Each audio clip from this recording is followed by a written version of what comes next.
If you will allow me, I'd like to introduce one of our last speakers, Mr. Andrew Muller. Andrew is a researcher, journalist, photographer, speaker, and the chief of operations at Liberty Sentinel. That's right, he runs around behind Alex Newman all the time. Can you imagine keeping up with that? My goodness. I tell you what, in addition to running those operations, he also writes for the New American Magazine.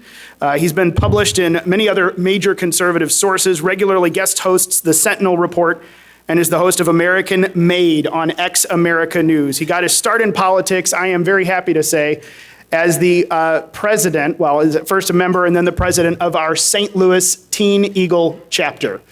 So there you go, an Eagle through and through from the beginning.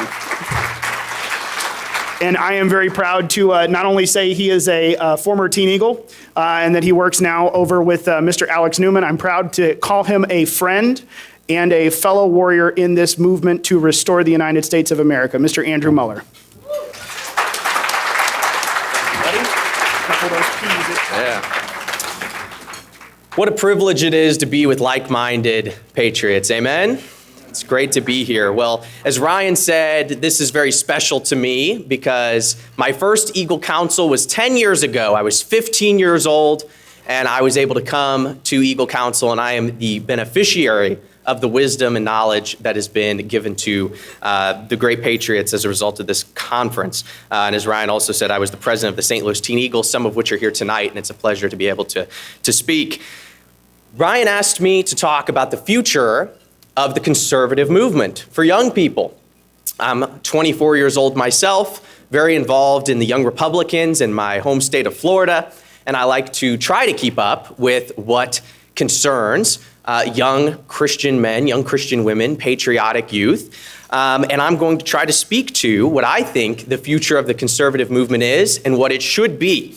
Now, Charlie Kirk was an individual who I really think embodied what the future of conservatism in America should be. I got to meet Charlie in 2018. It was a pleasure. It was actually at an Eagle Council. And I think Charlie had a statement that summarized the principles that embody what the young conservatives want. This is what Charlie said: get married, have children, build a legacy, pass down your values, pursue the eternal, and seek joy. That was Charlie Kirk's personal life mission, but that was also his principles that he said to the young conservatives. He said, get married, have children, build a legacy, pass down your values, seek the eternal, pursue joy. And I think that is what the future of conservatism, the future of America must be. But for us to reach those principles, we have to have good policy. We have to have good policy to allow my generation, the generations younger than me, to actually have a shot in this country. We're going to be celebrating our super centennial, they're calling it, the 250th anniversary of this country. If we want it to last another 250 years, we're going to have to embrace the young conservatives, teach them the truth. Now, why Charlie Kirk said that and why it's powerful isn't because Charlie said it, but it's actually God's design. Getting married, having children, pursuing the eternal. This is God's design, and it ultimately is what the American dream should be and ought to be, and that's why it's powerful. But to get there, we must know who we are and what we're aiming for. And the youth of this country must remember the immutable principles. Now, I don't know if anybody in here has read the book Animal Farm, but in the book Animal Farm, the animals have a revolution. It's a just revolution to overthrow their masters. They have a successful revolution. They have a leader, Napoleon the pig, and he writes on the barn 7 commandments for Animal Farm. Now, over time, those commandments get changed. Over time, the animals forget the commandments. And by the time the book ends, spoiler alert, the animals end up looking in at the pigs, who were their leaders, and they're dining, playing cards, negotiating with men. And the book ends with, the animals looked at the pigs, and they could not tell the difference between the pigs and the animals. And I think that is a risk we run as America First MAGA Republicans with the next generation. If we forget the immutable principles, if we forget the absolute truth, this movement that Donald Trump began in 2015 will end up becoming what we sought to overthrow. It will end up becoming what we wanted to change. But it doesn't have to be that way. So what are the 3 policies, in some big tent, big idea policies, that young conservatives are passionate about, that they must be taught to bring about that principle that Charlie Kirk gave, that order Charlie Kirk gave to get married, have children. Well, I see it like this. There are three immutable principles of MAGA, and I will just say my generation's very good at sniffing out insincerity. We're very good, despite all of our faults, at sniffing out political grift. And I think that if our politicians don't adhere to these three principles moving forward, the America First cause amongst my generation will be lost. Well, what's the first immutable principle of MAGA? Well, it's America First. It's America First. That's what Donald Trump ran on. That's what Donald Trump won on in 2015. His first inaugural address, he said, now going forward, our key decision-making factor, as a matter of course, will be, is this America First? Well, that has a handful of connotations. First and foremost, it's nationalistic. It's not globalistic, it's nationalistic. Nationalism can be defined as focusing on your nation above all others and placing the primary emphasis on the promotion of our culture, our values, our laws above any other country. This should be common sense in our nation, and yet it's not in our world of vast globalization. We must put our fellow countrymen first. We must put our national finances and our economy first. We must put our national defense first. And we must put the spiritual health of each other first before we try to look out at the world. If we seek to better ourselves and our nation, we must be America first, and we must reject collectivism and globalism for nationalism and individualism. We also must not be untethered from truth, from religion, from virtue. For freedom without virtue, freedom without religion, leads to the pigs and animal farm who become what they sought to overthrow.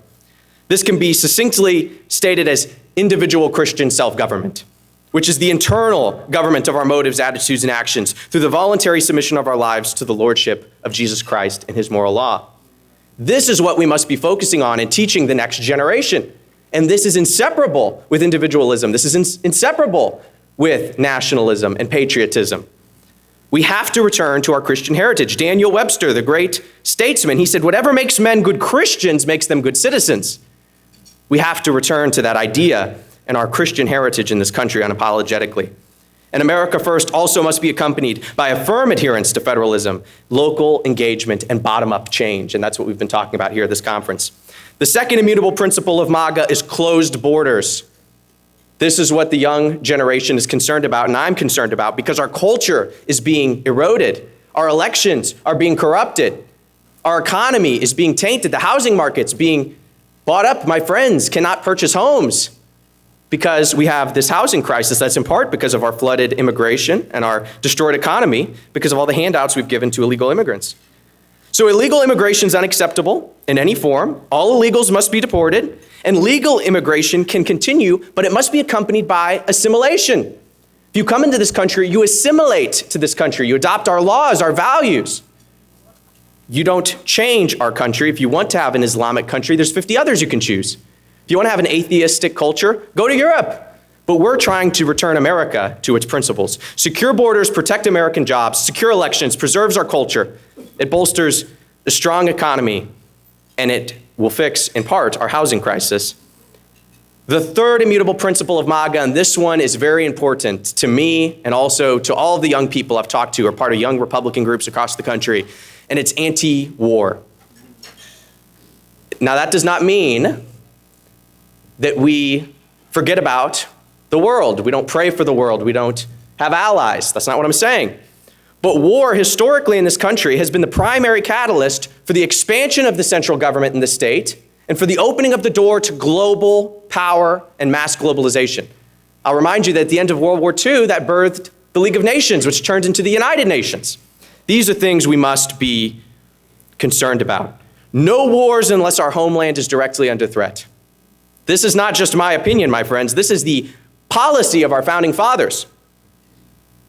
In his 1801 inaugural address, Thomas Jefferson said, peace, commerce, honest friendship with all nations, entangling alliances with none. Washington, in his 1796 farewell address, which is read in Congress every year, by the way, even still, it is our true policy, he said, to steer clear of permanent alliances with any part of the foreign world. Secretary of State William Seward, who served under Lincoln and Andrew Johnson, said this, the American people must be content to recommend the cause of human progress by the wisdom with which they should exercise the powers of self-government, forbearing at all times and in every way from foreign alliances, intervention, and interference. It is, my friends, my opinion, and and I believe the opinion of our founding fathers, that our war hawk tendencies, our interventionist tendencies, has led to globalization, the loss of national sovereignty, crippling national debt, that has not made the world or our country a better place.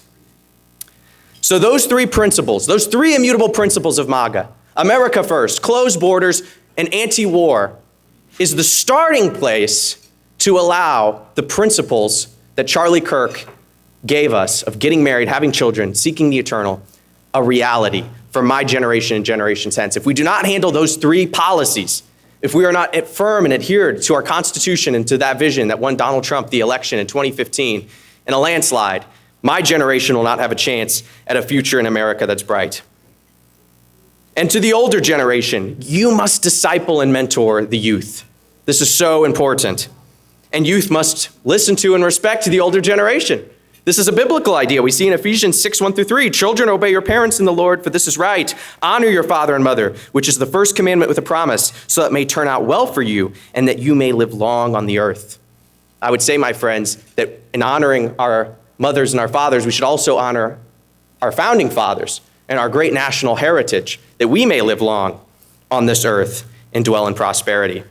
And biblically speaking, when older and wiser men lack passion for God's word and to disciple and mentor the next generation acts passionately and unwisely, there must be a passing of the torch. We must also, as a young generation, be weary of postmodernism and the your truth culture.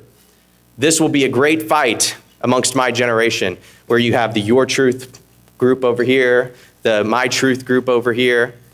Yes, we should work together. We should find common ground, but we have to stick to truth. We have to stick to these immutable principles of our great Christian nation and stand for truth unwaveringly, like Charlie Kirk did. And it might cost your life, as it cost Charlie Kirk his life, but it's worth it. Our country's worth it. The next generation's worth it. Freedom's worth it. Liberty's worth it. And what's the point of having power and influence in politics if you don't use it for the truth, even if you lose it, especially if you lose it? So, in closing, the principle, the guiding light for my generation should be get married, have children, build a legacy, pass down your values, pursue the eternal, and seek true joy. But to get to that dream, to get to that vision, we have to have firm policy in those 3 points: America first, closed borders, and anti-war. And I believe with God's help, it's possible. So thank you so much. God bless you. God bless America. And thanks for being here tonight.